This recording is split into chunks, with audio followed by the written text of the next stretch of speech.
All right, welcome back for another lesson. Let's talk about roosting. We kind of touched on that a little bit on the previous video, but if you heard the word roosting and you didn't know what it is, now we're going to dive right into it. Yeah, roosting is one of the very important parts when it comes to trying to plan your turkey hunt. And that is basically, it gives you the chance to have a starting point for the game, to know where they're at and try and figure out what you're going to do. So in order to be able to use that down the road, first of all, we need to know where they roost, when, why, different things like that. So first off, when do they roost? Yeah, so a lot of times you'll see a bird or group of birds leaving a field and getting ready to fly up into a tree. So that is the roosting process. They're flying up to bed down to simply spend the night up there. Typically, once that happens, and it's usually, it could be, half an hour before dark or whatever.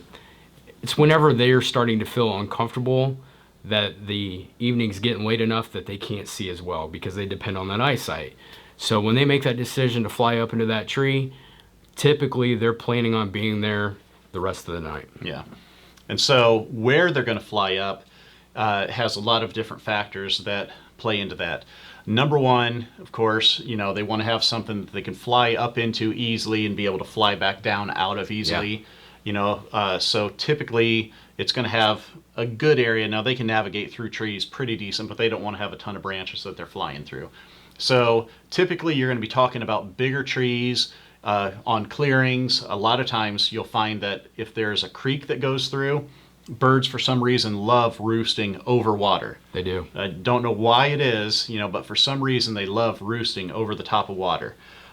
If you're in an area that has lots of pines, a lot of times they'll roost up in the pines. It provides better shelter.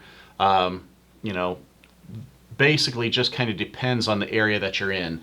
Certain parts of the country, you may have the tallest trees in your area may be 15 feet tall.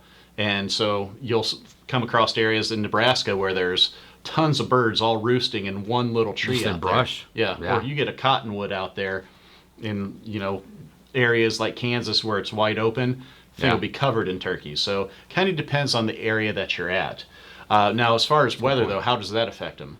Yeah, weather truly affects them. It affects where they want to be because, like you were saying, I've seen birds roost in basically a dead tree that's a fork with nothing there. But he was talking about pines and things like that. Well, they know, they sense a storm coming, they know the weather change, all that kind of stuff.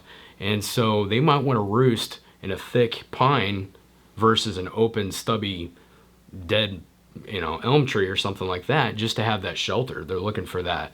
And they're also going to roost in areas too that could keep them out of the wind. Mm-hmm. So instead of roosting up real tall or real high up on a ridge, if there's high winds and storms coming, they might be down along that creek bottom. Mm-hmm. They might be down in that valley. Yeah. So you just want to keep that in mind because they will not always roost in the same tree night after night. They are kind of unpredictable. It also depends on where they're at the evening before to determine where they're going to roost. So if a group of birds got pushed to the other side of the field and it's getting close to dark, they're going to roost near that area versus try and come all the way across the field to roost maybe where they roosted the night before. So there's a lot of variables with that you need to keep in mind. Yeah, and as far as the weather goes too, if that wind is coming strong out of the north, they may choose to go to the south side of a woods. If you're in a flat area where there's not a bunch of elevation to provide windbreak, they'll get to the south side just to break up that wind a little bit. You bet. And another thing too, when it comes to roosting though, it depends on the breeding stage that they're in. And we'll cover breeding stages a lot more here in the upcoming lessons. Good point. But for example, there's a period where the toms are what we call henned up, where they've gathered all their hens for the breeding stage. In that point, you may find 2 or 3 toms with 15 hens all in a close area. But then there's also a point where they start to lose their hens and those hens are starting to sit on the nest. At that point, all of the hens may be on the right side of the field, and you may have 3 or 4 toms all scattered out on the left-hand side of the field. We've seen that a lot. They're not always together. It depends on the breeding stage. Yeah. All right, so again, this kind of gives you some basics about their behavior when it comes to roosting, why they do it, where they're doing it, and then again, like we mentioned at the beginning of this lesson, we'll cover this more in detail about how that applies to hunting coming up.